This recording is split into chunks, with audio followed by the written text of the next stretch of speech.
ত্রয়োদশ জাতীয় সংসদ নির্বাচনের প্রার্থীদের মধ্যে প্রতীক বরাদ্দ শুরু হয়েছে। সকাল থেকে শুরু হয়েছে এ কার্যক্রম, চলবে বেলা ৩টা পর্যন্ত। চট্টগ্রাম নির্বাচন কমিশনের কার্যালয়ে প্রতীক বরাদ্দের কার্যক্রমের খবর নিয়ে যুক্ত হচ্ছেন সহকর্মী প্রণবেশ চক্রবর্তী। প্রণবেশ, প্রতীক বরাদ্দের কি খবরাখবর আছে এই মুহূর্তে আপনার কাছে, এবং কোনো হেভিওয়েট প্রার্থী এসেছিলেন কিনা? ত্রয়োদশ সংসদীয় আসনে চট্টগ্রামের 16টি আসনের প্রতীক বরাদ্দের কাজ সকাল থেকে চলছে, এখনো চলমান রয়েছে।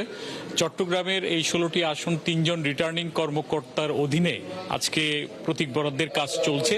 তার মধ্যে চট্টগ্রামের জেলা প্রশাসন, তিনি যে রিটার্নিং কর্মকর্তা হিসেবে মোট 10টি আসনের দায়িত্ব পালন করছেন। তার মধ্যে 10টি আসনের মধ্যে 7টি আসনের প্রতীক বরাদ্দের কাজ এরই মধ্যে শেষ হয়েছে।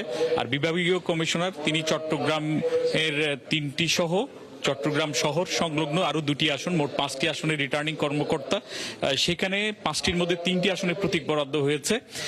আর একটি আসন, সেটি জেলা আঞ্চলিক নির্বাচন কর্মকর্তা, এটি চট্টগ্রামে 11 বন্দর আসন, সেটিরও প্রতীক বরাদ্দের কাজ সম্পন্ন হয়েছে।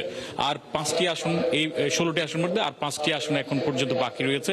তো আজকে সকাল পর্যন্ত আমরা দেখেছি কয়েকজন প্রার্থীর মধ্যে, তার মধ্যে একজন প্রার্থী চট্টগ্রামের হাটহাজারী আসন, সেই আসনের ব্যারিস্টার মীর মোহাম্মদ হেলাল উদ্দিন, তিনি ধানের শীষের প্রার্থী, হেভিওয়েট প্রার্থী হিসেবে তিনি চট্টগ্রামে আছেন। তিনি প্রতীক বরাদ্দের জন্য আসছিলেন, তাকে দলীয় প্রতীক বরাদ্দ দেওয়া হয়। এর বাইরে খুব বেশি হেভি প্রার্থী যারা, তারা যে এখানে আসছেন তা কিন্তু নয়। তো আমরা এখন দেখছি চট্টগ্রাম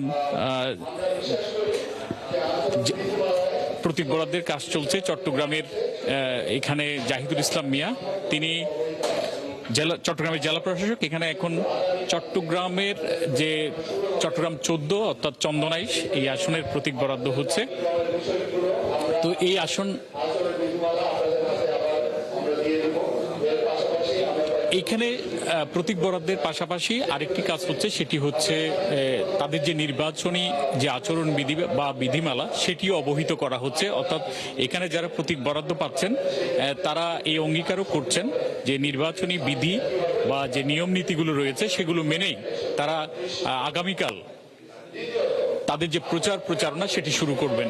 এটির মধ্য দিয়ে, এই প্রতীক বরাদ্দের মধ্য দিয়ে আনুষ্ঠানিকভাবে তারা প্রচারণার কাজ শুরু করতে পারবেন। ধন্যবাদ প্রণবেশ চক্রবর্তী। ফিরবো নিশ্চয়ই আমরা এই প্রতীক বরাদ্দের কার্যক্রম সম্পর্কে আরো বিস্তারিত জানবার জন্য। দর্শক, সহকর্মী প্রণবেশ চক্রবর্তী ছিলেন আমাদের সাথে চট্টগ্রাম থেকে।